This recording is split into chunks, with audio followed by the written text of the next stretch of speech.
Students, my name is Avinash Jadaun and welcome to my channel Tej Padhai. और आज मैं लेकर आया हूं आपके सामने क्लास 10th का जो आज का पेपर है बोर्ड का, उसका सॉल्यूशन।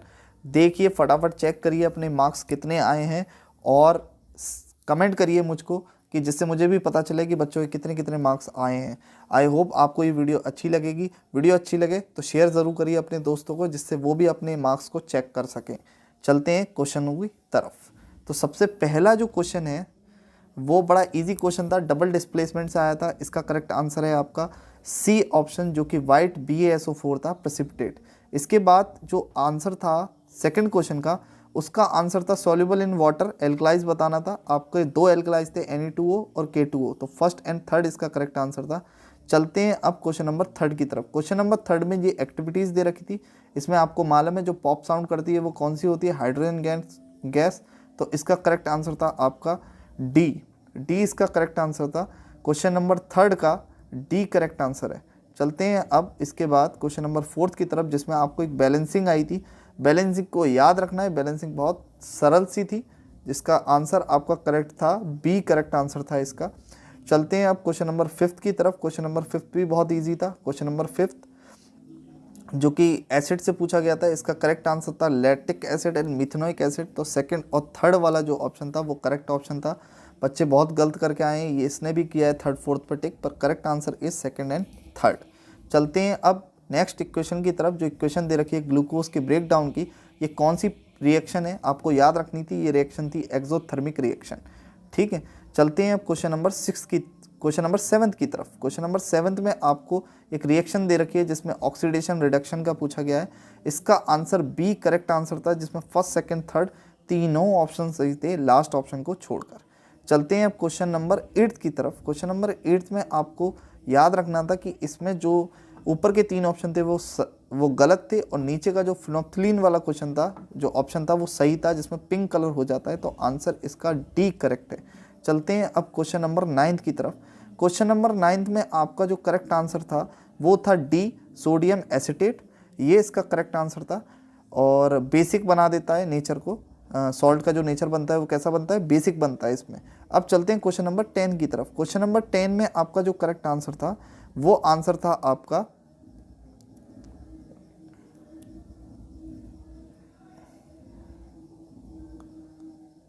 तो क्वेश्चन नंबर 10 में जो करेक्ट आंसर आपका बनना था वो आंसर था आपका सी इसका इनकरेक्ट आंसर था कहने के लिए तो इनकरेक्ट, लेकिन आपका करेक्ट आंसर सी था इसमें।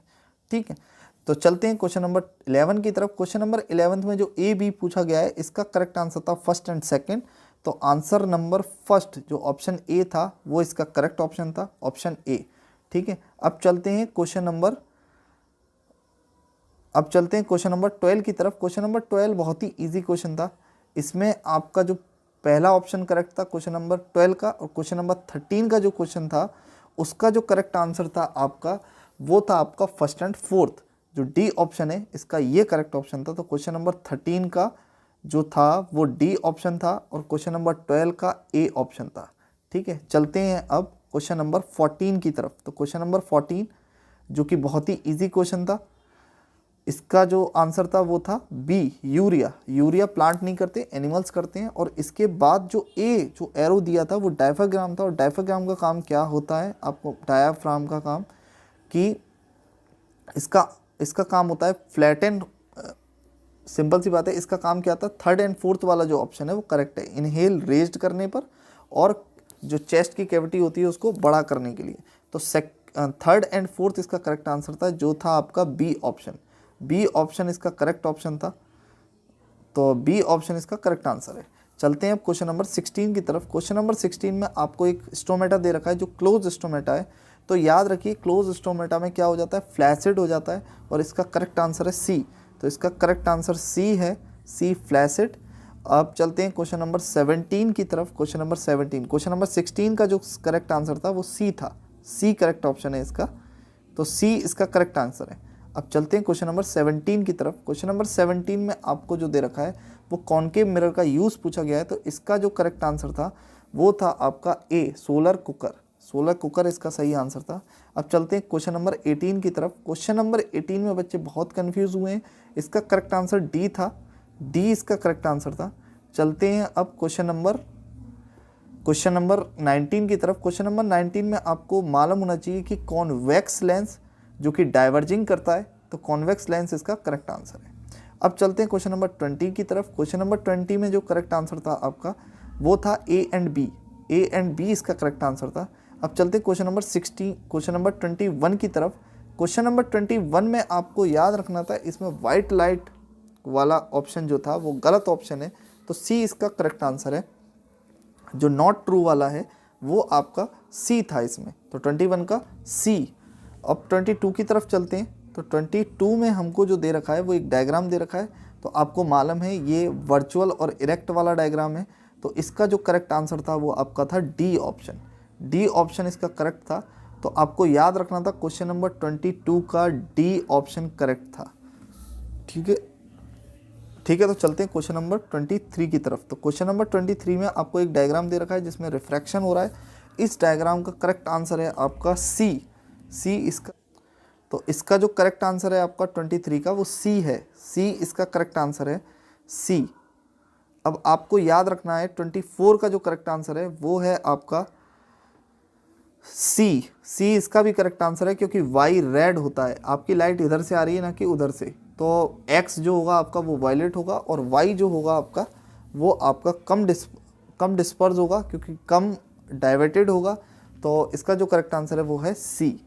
चलते हैं अब क्वेश्चन नंबर 25 की तरफ। क्वेश्चन नंबर 25 में डिकम्पोजिशन रिएक्शन पूछी है, जो कि आपकी डी रिएक्शन थी, CaSO3 वाली। ठीक है, तो इसका क्वेश्चन नंबर 25 का जो आंसर था वो आपका डी आंसर था। वो कौन सा आंसर था आपका? डी। चलते हैं अब क्वेश्चन नंबर 26 की तरफ। तो क्वेश्चन नंबर 26 में आपका जो करेक्ट आंसर था वो था आपका फर्स्ट ऑप्शन आपका 26 में करेक्ट ऑप्शन था।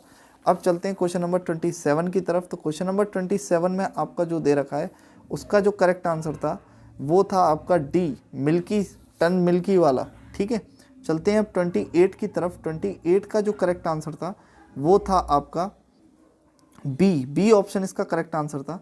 चलते हैं अब क्वेश्चन नंबर 29 की तरफ। क्वेश्चन नंबर 29 में आपका जो करेक्ट आंसर था वो ओनली 2 था, क्योंकि 2 ही एक ऐसा एलिमेंट था, ऐसा कंपाउंड था जिसमें कॉपर डिस्प्लेस करके CuNO2NO3 का होल ट्वाइस बना सकता था, तो ए इसका करेक्ट ऑप्शन है। उसके बाद क्वेश्चन नंबर 23 में वाटर ऑफ क्रिस्टलाइजेशन दे रखा है, जिसका करेक्ट आंसर आपका था, देखिए ब्लीचिंग पाउडर और बेकिंग सोडा दोनों में ही नहीं होता, तो इसका correct answer first and fourth था, जो कि है आपका डी ऑप्शन। तो यहाँ पर जो करेक्ट आंसर बनेगा वो डी ऑप्शन का बनेगा। चलते हैं अब असर्शन एंड रीज़न पर। तो इसका जो पहला असर्शन रीज़न है वो उसका आंसर ए था, तो 31 का ए ऑप्शन करेक्ट था।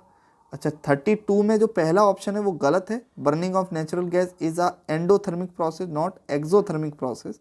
तो ये जो 32 का जो आंसर है उसका आंसर आपका डी होगा। ठीक है, अब इसके बाद जो 33 वाला ऑप्शन है, 33 जो नाइट्रोजन वाला ऑप्शन था, ये इसका ऑप्शन आपको याद रखना था, 33 का ए होगा असर्टन, दोनों रीज़न भी सही बताया उसने, और 34 का भी आंसर करेक्ट है, ए होगा।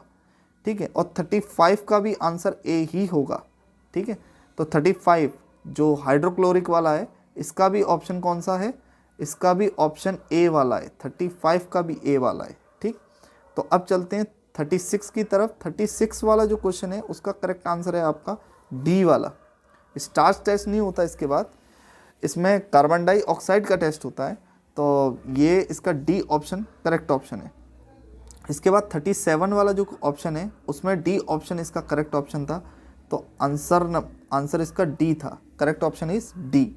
अब इसके बाद वाला क्वेश्चन था जिसमें एक इंसान जो बीकर होता है या जो भी कुछ है उसमें हवा देगा, तो सिंपल सी बात है मिल्की बनेगा वो लाइम वाटर, और इसमें क्या है कार्बन डाइऑक्साइड की परसेंटेज बढ़ेगी, तो इसका करेक्ट ऑप्शन सी था। याद रखिए 38 का करेक्ट ऑप्शन सी था। ठीक, अब उसके बाद 39 की तरफ चलते हैं। तो 39 जो था वो आपको याद रखना है कि +5 डायोप्टर था, +5 डायोप्टर। बहुत से बच्चे गलत करके आए, -5 डायोप्टर लगाए हैं, पर +5 क्योंकि कन्वर्जिंग लेंस था। अब चलते हैं क्वेश्चन नंबर 40 की तरफ। तो क्वेश्चन नंबर 40 में आपका डी ऑप्शन करेक्ट था, जैसे 40 में डी ऑप्शन और 39 में आपका सी ऑप्शन करेक्ट था, ठीक है। उससे पहले 38 में सी ऑप्शन था। अब इसके बाद जो 41 वाला क्वेश्चन है आपका, 41 में आपका बी ऑप्शन करेक्ट ऑप्शन है, ठीक है। B type of food consume, उसकी वजह से स्मॉल इंटेस्टाइन पे इफेक्ट पड़ता है, तो इसका 41 आंसर करेक्ट ऑप्शन था। चलते हैं अब 42 की तरफ। तो 42 में जो करेक्ट आंसर होगा आपका वो सीव ट्यूब्स और कैम्बियन सेल्स वाला, जो कि आपका बी ऑप्शन है, वो करेक्ट ऑप्शन है, ठीक है। तो सीव ट्यूब्स और आपका कैम्बियन सेल्स जो कि मदद करते हैं ट्रांसपोर्टेशन में। चलते हैं अब क्वेश्चन नंबर 43 की तरफ। 43 का जो करेक्ट आंसर है वो है सी -45 सेंटीमीटर, ठीक है। चलते हैं अब 44 की तरफ। 44 वाला जो क्वेश्चन है उसका करेक्ट आंसर है बी एनलार्ज, ठीक है, क्योंकि जो इमेज जहाँ सेंटर ऑफ कर्वेचर पर रखी हुई है वो इमेज का ऑब्जेक्ट सेंटर ऑफ कर्वेचर पे, मतलब जो ऑब्जेक्ट रखा हुआ है वो सेंटर ऑफ कर्वेचर पे है और उसकी इमेज भी सेंटर ऑफ कर्वेचर पे ही बनेगी और सेम साइज की बनेगी, एनलार्ज नहीं बनेगी। तो इसका जो इनकरेक्ट, जो नॉट ट्रू वाला जो पार्ट है वो बी पार्ट है। चलते हैं 45 क्वेश्चन की तरफ। 45 क्वेश्चन रिफ्रैक्टिव इंडेक्स का था। इसका आंसर आपका जो था वो था आपका डी ऑप्शन। डी ऑप्शन इसका करेक्ट आंसर है, D option n3 greater than n1, ठीक है। अब चलते हैं इसके 46 वाले क्वेश्चन पे। तो 46 का जो करेक्ट ऑप्शन था वो था आपका ए इसका करेक्ट ऑप्शन था 2 × 10⁸ मीटर पर सेकेंड एंड 1.3 10⁸ मीटर पर सेकेंड। आइए चलते हैं क्वेश्चन नंबर 47 की तरफ। क्वेश्चन नंबर 47 का करेक्ट आंसर था आपका डी ऑप्शन इसका करेक्ट आंसर था। इसका ए था, ठीक है, इसका डी था और इसका करेक्ट ऑप्शन क्या है, डी। 47 का भी करेक्ट ऑप्शन क्या है, डी है, याद रखिए। अब इसके बाद चेक कर लीजिए, आप देखते रहिए आपके नंबर कितने बनने हैं, मुझे कमेंट करके ज़रूर बताइए और वीडियो को शेयर ज़रूर करिए क्योंकि और बच्चे भी इसको चेक कर सकते हैं, तो शेयर ज़रूर करिए, ठीक है, और वीडियो को लाइक करना बिल्कुल ना भूलें। अब चलते हैं क्वेश्चन नंबर 48 की तरफ। 48 वाला जो क्वेश्चन है वो थोड़ा सा डिफिकल्ट क्वेश्चन था, पर जिसने समझा है वो बहुत इजी तरीके से समझ में आ गया होगा 48 वाला क्वेश्चन। इसका जो करेक्ट आंसर था वो आपका सी ऑप्शन था, option number 3rd and 4th। Option number 3rd and 4th आपका करेक्ट आंसर था, क्योंकि pH value of tap water वैसे तो एसिडिक होता है पर अराउंड 7 के आसपास ही होता है, 6.5 या 7.5। तो आप इसका कुछ ऑप्शन 3rd लगा सकते थे, जिसमें 3rd और 4th आपका करेक्ट आंसर होता। अब आपके बाद केस बेस स्टडी क्वेश्चंस आ चुके हैं। 3 केस बेस स्टडी हैं। पहला जो केस बेस था वो मेटल नॉन मेटल से आया था, बहुत ही इजी था, बहुत ही ज़्यादा इजी था। आइए इसके भी ऑप्शन बता देता हूँ। पहले का जो ऑप्शन था वो आर था, आपको याद रखना है, पहले का ऑप्शन आर, दूसरे का ऑप्शन मैग्नीशियम, तीसरे का ऑप्शन पी जिसमें एल्यूमिनियम एम्फोटोरिक ऑक्साइड्स बनाते हैं, और साथ में जो लास्ट वाला क्वेश्चन था इसका आंसर था आपका डी। इसका आंसर डी था, डी ऑप्शन इसका करेक्ट ऑप्शन था। आइए केस बेस स्टडी 2 पर चलते हैं। तो केस बेस स्टडी का जो 2 था वो डायलिसिस वाला था और इसका जो करेक्ट पहला ऑप्शन था वो था सी ऑप्शन इसका करेक्ट ऑप्शन था। Dialysis in passing the waste product in a dialysing solution, ये इसका करेक्ट ऑप्शन था। अब चलते हैं क्वेश्चन नंबर 54 की तरफ। 54 जो था उसका भी करेक्ट आंसर आपका सी था, C to reabsorb essential nutrition from the blood, इसका भी सी ऑप्शन करेक्ट था। इसके बाद 55 का आपका ए ऑप्शन करेक्ट था। इसके बाद 56 का आपका सी ऑप्शन करेक्ट था, ठीक है। अब चलते हैं क्वेश्चन नंबर 3 क्यों केस बेस स्टडी 3 पर। केस बेस स्टडी 3 में आपको एक माइक्रोस्कोप जो दे रखा था, कंपाउंड माइक्रोस्कोप, इसका क्वेश्चन दे रखा है। क्वेश्चन नंबर 57 का जो करेक्ट आंसर था वो था आपका बी, बोथ कॉन्वेक्स। अच्छा, उसके बाद 58 वाला क्वेश्चन है उसका जो आंसर है वो बी ऑप्शन करेक्ट है। और उसके बाद जो 59 वाला क्वेश्चन है उसका जो करेक्ट आंसर है आपका वो है आपका डी ऑप्शन करेक्ट ऑप्शन है। और जो 60 वाला है उसका 60 सेंटीमीटर ऑप्शन सही है। तो 16 सेंटीमीटर ऑप्शन सही है। आई होप वीडियो अच्छी लगी होगी, आपके नंबर भी अच्छे आए होंगे मेरे हिसाब से। और कमेंट करना ना भूलें, वीडियो को शेयर करें जिससे ज़्यादा से ज़्यादा लोग देख सकें। आई होप आपके नंबर अच्छे आए होंगे। Bye bye.